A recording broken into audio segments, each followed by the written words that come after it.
All right, so this is going to be a really fun assignment for you. So I'm going to break this radical apart into lots of little pieces. I've got the fourth root of 1,024 times the fourth root of x to the ninth times the fourth root of y to the 12th. I'm just going to look at pieces individually. Now, if you go push buttons in a TI-84 and you try to take the fourth root of 1,024 by raising it to the quarter power, it's not going to happen. But it turns out that 1,024 is 256 times 4. So I'm viewing this as the fourth root of 4 times the fourth root of 256. All right? I can take the fourth root of 256, choose 4. It leaves me with 4 fourth roots of 4. Notice the subscript is small. All right, off to the side, let's think about this. X to the 9/4 would be x to the second times x to the 1/4. Now, the reason I'm doing that is I'm thinking about long division. 4 enters 9 2 times with a remainder of 1. So I have the x squared and I have the remainder. So this piece breaks down into x fourth roots of x. The remainder stays inside, okay? Y to the 16th, so the fourth root of y to the 16th, think of as y to the 16 over 4, and it's just y to the fourth, y to the fourth. Now, putting everything I can put together, I have a 4 outside of a radical, I have an x outside of a radical, and I have a y to the fourth outside a radical. What's left inside a radical is that 4 and that x. I'd love to tell you it's easy peasy lemon squeezy, but for this section, it is not going to be easy peasy lemon squeezy. All right, number 5 I have highlighted. You can only add or subtract radicals if they have the same number inside. So only like radicals can be, sorry, I'm so jittery. I'm tired and I've had too many energy drinks, so now I'm jittery too. Added or subtracted. So we're going to do what's called radical simplification. And number 5 is an algebra 1 level problem. Root 63 is a root of 9 times a root of 7. Take away 700 is a root of 7 times a root of 100. And 112, oh, bloody crap. 16 times 7. So take away a root of 16 times a root of 7. Now the root of 9 is 3, so 3 root 7 here. The root of 100 is 10, 10 root 7. Root of 16 is 4, 4 root 7. And I just do math. Like I have a 3, take away a 10, that's negative 7, take away 4, that's negative 11. So negative 11 roots of 7. Looks like I also bolded number 4. Number 4 is a tough problem for a lot of kids because of number sense. The goal is to get to the cubic root of something you can take the cubic root of, which would be 27 m cubed. And I didn't teach this one in class to keep the notes short. Be quite honest with you. Now, to turn this into a 27, I need a 3. To turn this m squared into an m cubed, I need an m. And when I multiply the bottom by, I had best multiply the top by. All right, now I can do some math. 4 times 3 is 12 m. So here I've gotten to goal. The reason I did this is because it's not proper to have a radical in the denominator. So I'm going to view this as the cubic root of 12m over the cubic root of 27 is 3, cubic root of m cubed is m. Full simplification. All right, there's 3 I've done for you. This is a big assignment. 7 is a cleaning up of the denominator. We use the conjugate. Not all of you have any idea what the conjugate is, even though we've been using it for quite some time. And the conjugate would be 2 plus root 6. Only the weird thing changes sign. So we're going to multiply the numerator and the denominator by 2 plus a root of 6.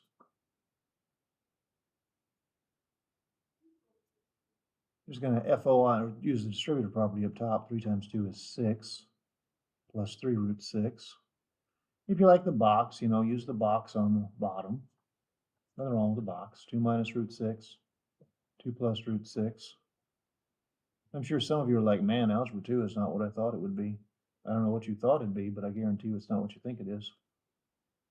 And then a root 6 times root 6 is 6. Negative times positive is negative. All right, so what do we have here? These guys cancel out. 4 minus 6 is negative 2. And we always simplify in math if we can. We're going to distribute the negative up to the numerator. Negative 6, not plus, minus 3 root 6 over 2. Don't be the kid who thinks you can divide 6 by 2 because you can't. Because that 6 is inside a square root, it is not a 6. It's something a little over 2, to be quite honest with you. All right, number 12 could be a really ugly problem. We want the reduced radical form of each expression. We don't want the reduced exponential. We want the reduced radical form of each problem. So what I'm going to do first is I'm going to distribute this 4. I'm not going to convert to radicals off the stop. A half of 4 is 2. That's x squared. You know, you think about 5/12 times 4, that'd be 20 over 12, or maybe 5 over 3. Seems legit. Both divisible by 4, 5 over 3. And I have x to the 5/3, and that is sitting pretty over x to the 2/3. Okay. Now, I'm going to focus on these pieces. Even though it's all x, I'm going to focus here. If I think about division, I subtract exponential space. I have x to the 3/3, which is just x. So I end up with x squared times x, which is x cubed. This one doesn't need a radical. Even though it says reduced radical form, it does not need a radical. It reduced down to x cubed. All right, 14, got a radical. 15, also bolded. Man, I'm doing a lot for you. Now this is a square root, and we're going to do some easy stuff first. Like we're going to think, oh, 48 over 3, that's 16, right? X cubed over x, that's x squared. And that leaves me with a y squared in the bottom. Boy, this one's easy. Need a bigger, taller radical. And again, forgive me for being jittery. Man, I'm rough today. The square root of 16 is 4. The square root of x squared is x. The square root of y squared is y. And that's because of the understood 2 here. We would be like, okay, that is x squared to the root of 2, which is just x. I'm using power over root notation. Now, on 15, you can't nicely take the square root of x to the 5th. So we're actually going to do the multiplication property first. We have a 3 out front, a square root. X to the 5th times x to the 7th is x to the 12th. Y to the 5th times y to the 6th is y to the 11th, because we add exponents together. We don't multiply them, we add them when we multiply. And let's think about this, and remember that a square root has an understood 2. So we have x to the 12 halves, which is x to the 6th. There's your 3, x to the 6th. We have y to the 11 halves. Now, 2 enters 11 5 times with a remainder of 1. I have a y to the 5th outside, and the remainder, which is just y, stays inside. All right, 16. Notice it says they aren't the same roots. So 16 is going to be a rough problem. Hopefully I get it right the first time. Now there is a 2 out front. That guy's going to stay out front, okay? Let's convert everything over to P over R and see how that goes. Now, we do want a like radical. That's going to be the thing. And we can do this. I promise you we can do this. Let's see here. 2 times 2 is 4. Oh, sorry. This 2 is to the 1/5. This 2 is to the 1/2. The square root. This P is to the 1/5. This P cubed is to the 3/2. Notice I'm also grouping like terms. This Q is to the 6/5. And this Q is to the 1/2. All right, now let's go through and let's figure out what all these things are. We're going to take our like terms, we're going to figure out what they are. 2 to the 1/5 times 2 to the 1/2 is 2 to the 1/5 plus 1/2. 1/2 would be 5/10. 1/5 would be 2/10. And we would have 2 to the 7/10. So I have a 2 times a 2 to the 7/10. I can't do anything with that. I can't make that a whole number. All right, let's focus on our p's next. I have p to the 1/5, which would be p to the 2/10, times p to the 3/2, which would be p p to the 15 tenths. See, I can do something with that. This gives me p to the 17 tenths. Now, 10 enters 17 one time with a remainder of 7.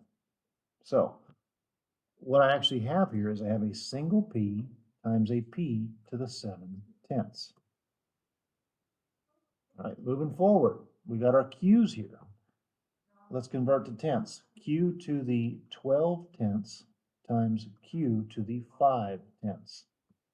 That is q to the 17 tenths. Now, 10 enters 17 one time with a remainder of 7. So, I forgot, like I said, tired and jittery here. It enters one time. I wrote that one down. And then you have the remaining piece, 7 pieces of 10. So these are the things that have exponents of 1. They go in front of the radical. I have a 2pq. Inside the radical, which is a root 10 radical, you have a p and a q. A p to the 7th and a q to the 7th. I wonder on a standardized test what percentage of the population would get that right. It would be low. It would be very low. All right, 17. The goal on 17 is to have 625 x to the 4th down low, because I can take the 4th root of 625. This is where number sense would be a big deal. You know, I have it, so I kind of know how to do this stuff. You guys can barely add. There's the difference. It's number sense. The reason I did that is because I can take the 4th root of 625 and get a 5. The 4th root of x to the 4th is x. So how do I get here? Well, I get there by multiplying the bottom and the top by the same thing. 5 times 125 is 625. X times x cubed is x to the 4th. And if I do it to the bottom, I had best do it to the top. 2 times 125 is 250, x cubed. And believe it or not, you should be able to do some. Can you do some of that? No, there's nothing you can do with it. So it just stops there. 4th root, 250 x cubed. Now, what percentage of my students do I expect to actually be able to master something like 17? About 10%. About 10%. Not many, sadly. All right, number 20 is bolded and highlighted. Remember, you can only do things if things are alike. So these radicals, they have to match. That's the goal, make these things match. And I don't remember if this one works or not. But I obviously can take the square root of y squared. You know, I can remember you understood 2. All right, so we're taking the square roots. We have a 6. 45 is going to be a 9 times a 5. And if you think about y squared power over root, you just have a y. Cool, so this becomes 6y. Whoops. Square root of 9 is a 3. Root 5. 18y. Root 5. That's the first piece. All right, moving on to the second piece. 20, last I checked, could be written as the root of 4 times the root of 5. And I included the 4 because there was already 4. Root of 4 is 2. 8 times 4 is 2. So that's 8 root 5. And you know, the square root of y squared is y. So 8y root 5. And I know there's going to be a whole lot of, I don't understand, Milbrath. It's because you don't have number sense. And I wish I could give that to you. 18 minus 8 is 10. It's a struggle, and it gets worse every year. Make sure your children memorize their multiplication tables. Final answer, 10y root 5. And the last one I'm doing is number 26. So we're going to use the conjugate. Weird factors, weird zeros, whatever. Weird divisors have conjugates. The conjugate of 3 plus root x is 3 minus root x. All right. Do some distributive property. Negative 2x times 3 is negative 6x. Negative 2x times root x would be net positive 2x root x. Down low, if you like the box, do the box. I don't really care what you do. Just get it right. Makes grading such a much more pleasurable experience. 3 times 3 is 9. 3 times root x is 3 root x. Negative root x times 3 is minus 3 root x. Root x times root x is x. Positive times negative is negative. And these guys cancel, and we're left with 9 minus x. And that's where this one stops. Do not be the kid who cancels out the x's. I believe if you look at the board in the back, that makes you a kitten killer. Do you really want to be a kitten murderer? I don't think you do. And hey, I'm done. I am. So that is that. Most of you will miss number 27 because you won't simplify the square root of 8 before you do anything. Just saying, prove me wrong. Most of you will miss 27.